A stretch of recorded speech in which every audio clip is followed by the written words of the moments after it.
dans un désordre indescriptible. Donc on vous accueille aujourd'hui pour vous faire une présentation.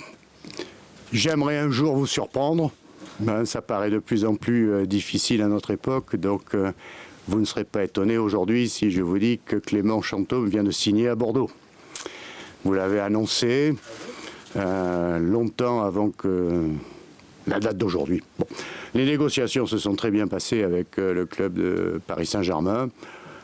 C'était courtois et professionnel, comme le sont toujours nos relations avec ce club. Merci encore à notre actionnaire d'avoir consenti des efforts, pas prévus budgétairement en début de saison, mais il a pris conscience que l'apport de Clément pouvait être important pour la suite de la saison. Alors nous avons signé avec Clément un contrat d'1 an et demi. Alors avant que vous me posiez la question pourquoi 1 an et demi, puisque je sais qu'elle va venir, je vais anticiper et vous dire que Clément, pour lui, c'est pas une révolution culturelle, mais c'est un choix important dans la mesure où vous l'avez lu et ou écrit. Il a passé toute sa carrière professionnelle aujourd'hui dans un seul club. Donc changer de club pour lui, c'est quand même un choix important.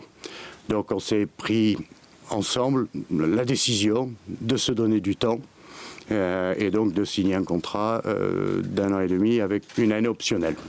Voilà. Pour ce qui me concerne, je crois avoir tout dit.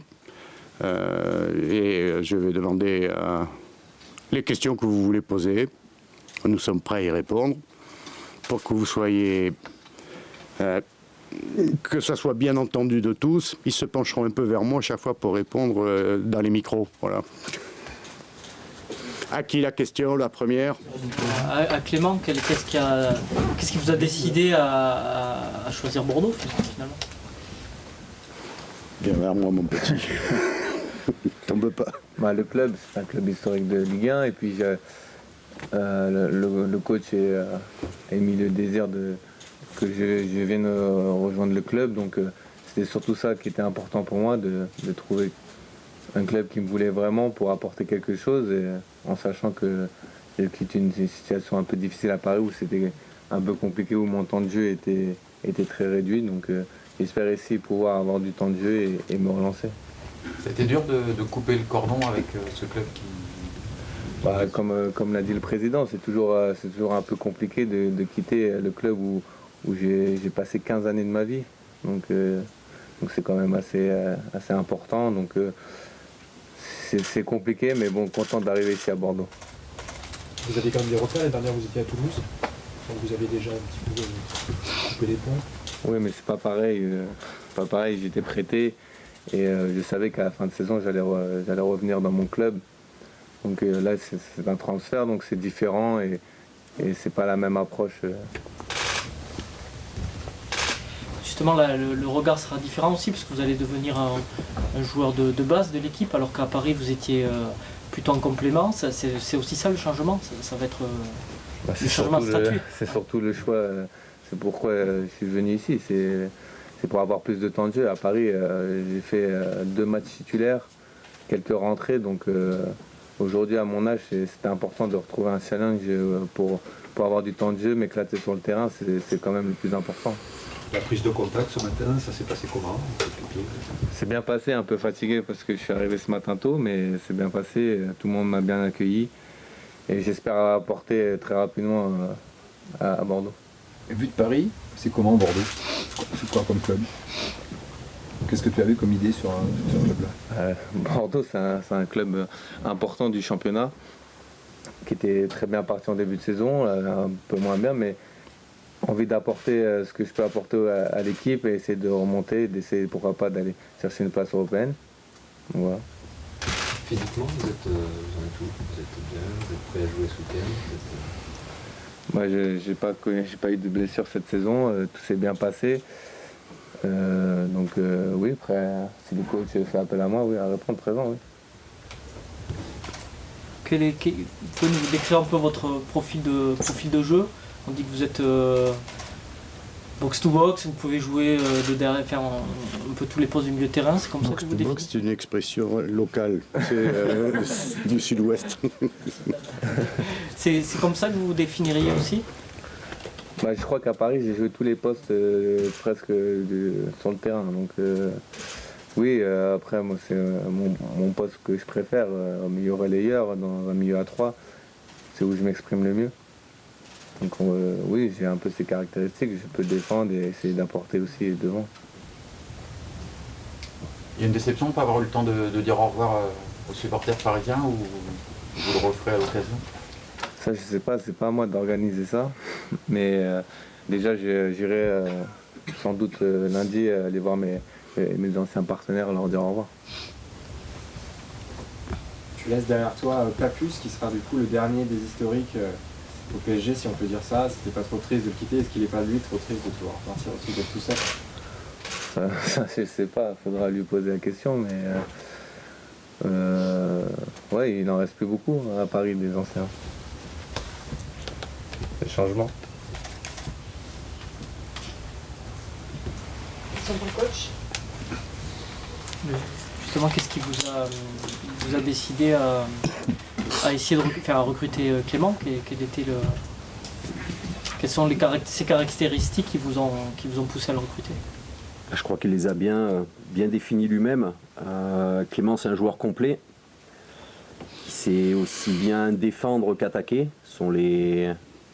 Ce sont aussi les conditions, on pourrait dire, importantes dans le football moderne pour les milieux de terrain. Être capable d'avoir plusieurs fonctions. Et aujourd'hui, on a déjà Yaro Plasil dans ce profil-là. Clément rentre également dans cette catégorie de joueurs. On a vu que c'était un manque qu'on avait cette année sur beaucoup de matchs, cette capacité à, dès la récupération, à pouvoir se projeter vers l'avant, mais également dès la perte à pouvoir exercer un pressing immédiat. Clément, par sa culture footballistique, par son vécu au Paris Saint-Germain qui est en train de devenir un grand club, va nous amener ce plus qui nous a fait défaut.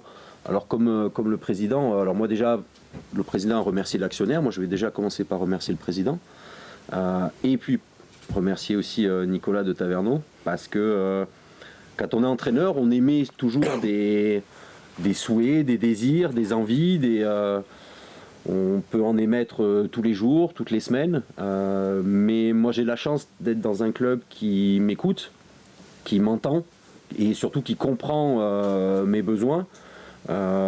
Et entre l'arrivée d'Isaac et maintenant celle de Clément, aujourd'hui je me qualifie d'entraîneur heureux et je pense que beaucoup d'entraîneurs aimeraient être également à ma place, d'avoir des dirigeants autant à l'écoute.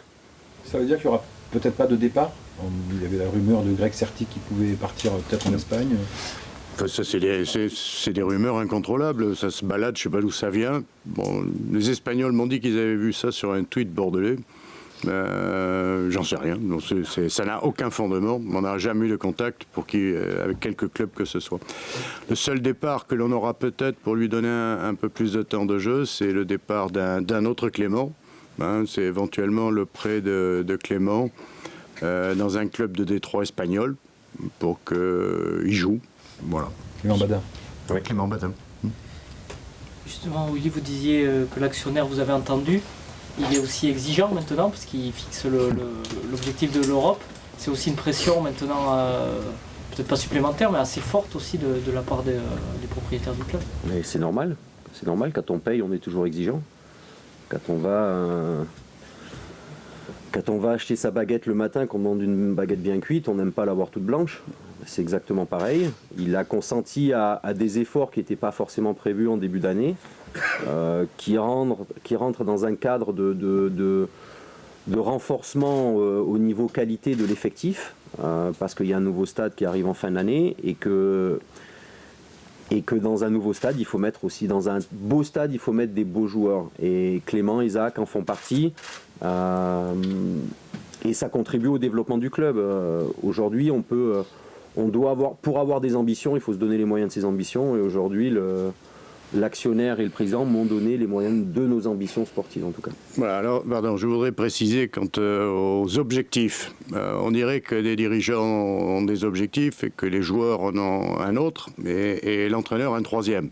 Je vous rassure, on a tous le même objectif, c'est-à-dire d'être le plus performant. Aujourd'hui, quand on fait ensemble l'analyse, on dit que nous avons une équipe séduisante. Voilà. Et on peut espérer que les points perdus ou lâchés en cours de route, des points à notre portée, ne nous feront pas défaut à la fin de la saison. Voilà. C'est aussi un coup de boost aussi pour l'équipe de voir qu'il y a 2 joueurs comme ça qui arrivent. Ça permet de renforcer l'émulation, la concurrence, c'est important aussi. C'est le point important. Un coup de boost, je ne sais pas, mais en tout cas, ça va renforcer la qualité de l'effectif. Et si certains joueurs peut-être étaient un peu dans un confort récemment, justement par rapport à nos problématiques d'effectifs de quantité, par rapport aux blessés, par rapport à la CAN, maintenant avec nos joueurs qui disputaient la CAN, qui vont quasiment tous rentrer dans le week-end, à part Wabi, plus les arrivées d'Isaac et Clément. Moi, l'entraîneur que je suis est content parce que le levier de la motivation n'aura plus besoin d'être activé, ils l'auront d'eux-mêmes, en tout cas pour ceux qui voudront jouer. Est-ce que vous ressentez quand même une petite pression par rapport à justement ces arrivées et l'objectif de faire une deuxième partie de saison? Tant mieux. Tant mieux. Travailler sans pression, dans le foot, c'est impossible. La pression, soit elle vient de l'extérieur, soit elle vient de l'intérieur. Donc nous, la pression, on essaie on se la mettait, je dirais, au quotidien. Maintenant, avec l'arrivée d'Isaac, de Clément, l'actionnaire nous a également montré que lui était ambitieux. Et forcément, quand tout le monde est ambitieux, on doit avoir des objectifs élevés. Comment vous avez convaincu Clément de vous rejoindre et d'une manière générale, comment vous motivez les joueurs lorsque l'objectif n'est pas, vous n'êtes pas vraiment galvanisé par l'enjeu de la tête du classement, que vous n'êtes pas non plus en danger en gardant plus bas? Comment est-ce qu'on conditionne psychologiquement des joueurs pour jouer cet objectif-là? Clément, c'est quand même, ça fait quand même plusieurs années qu'on se connaît. Il connaît je veux pas dire ma conception du foot parce que c'est mon idée, je dirais, du football. Je pense qu'on est plutôt en adéquation sur ce point-là. Après, Clément venant ici, il sait pourquoi il vient ici. Il vient lui pour jouer et nous on a besoin de ses qualités. Donc je dirais quand les deals généralement sont comme ça, c'est des deals qui se font relativement facilement parce qu'il y a un besoin d'un côté et une attente de l'autre. Donc ça s'est fait, je dirais, de manière presque logique. Bon, vous voulez parler de Guingamp tant qu'on est là, parce qu'après j'aurais mangé avant que tout soit froid. Au niveau des internationaux africains, il y a Poco qui est rentré. Poco sera dans le groupe ce week-end. Henri et Lamine seront encore ménagés forcément, ainsi qu'Abdou. Et on récupérera tout le monde lundi, mis à part Wabi. Nicolas Maurice-Belay, on a vu qu'il avait arrêté l'entraînement mercredi, il ne s'est pas entraîné. Il est forfait aussi? Toujours ses douleurs au genou. Donc malheureusement avec Nico, on est souvent sur du fonctionnement au quotidien. Donc là il est forfait a priori. On est sur du fonctionnement au quotidien, donc le match est dans 48 heures. Donc, Incertain. Mais aujourd'hui il est forfait, peut-être pas. Non, il est incertain. Il était forfait pour l'entraînement. D'accord. Voilà. Mais oui. D'accord. Il n'y a pas d'autres. Il y a Julien Foubert. Julien qui est en réathlétisation, il reprendra avec le groupe, je pense, en milieu de semaine prochaine. Un petit mot sur l'adversaire, sur Guingamp. C'est l'équipe contre laquelle on a eu notre première défaite de la saison. On a vu que c'était une équipe, si on lui laissait le ballon, si on la laissait s'exprimer, qui pouvait être dangereuse. C'est une équipe qui a fait un joli parcours en Coupe d'Europe, donc ça montre la qualité de l'équipe aussi. Et même si beaucoup de gens ont enterré Guingamp en début de saison, ils sont en train de faire mentir tout le monde. Et donc nous, on est prévenus. On est prévenus et comme l'a dit notre actionnaire, les ambitions sont élevées et cela passe déjà par une victoire ce week-end, quoi qu'il en coûte. Le Palois disait que c'était presque un tournant. Ça pouvait vous permettre de basculer du bon côté, de coller dans la lutte à la 5e place, ou bien vous en éloigner sensiblement. On aurait aimé que ce tournant ait lieu il y a 15 jours face à Nice. Maintenant, ce sont aussi les aléas du foot. Mais c'est vrai que si on veut basculer du bon côté et se ménager une fin de saison intéressante, on a besoin de ces 3 points. C'est une équipe qui est à l'aise en contre, notamment. C'est ce que vous avez essayé un peu de travailler dans la semaine, la transition, ou c'était pas lié au profil de l'adversaire? Non, on a beaucoup travaillé la transition cette semaine, tout simplement parce que c'est un de nos défauts récurrents depuis le début de saison. Notamment le pressing à la perte du ballon, tout ça, c'est ça qui manque. Ouais. D'accord. Et vous comptez sur Clément justement pour l'apporter aussi. Oui. Ouais. Il y a aussi à Guingamp un joueur qui est vraiment en forme, c'est Claudio Beauvu. On a l'impression que son changement de poste a transformé un peu l'équipe, c'est votre sentiment aussi? Alors c'est sûr qu'il aide énormément son équipe. Après, Beauvu, il n'est pas devenu bon du jour au lendemain. Ça fait déjà plusieurs années qu'avec Guingamp, il réalise des choses très intéressantes. Après, comme tout joueur offensif, il fonctionne aussi en cycle.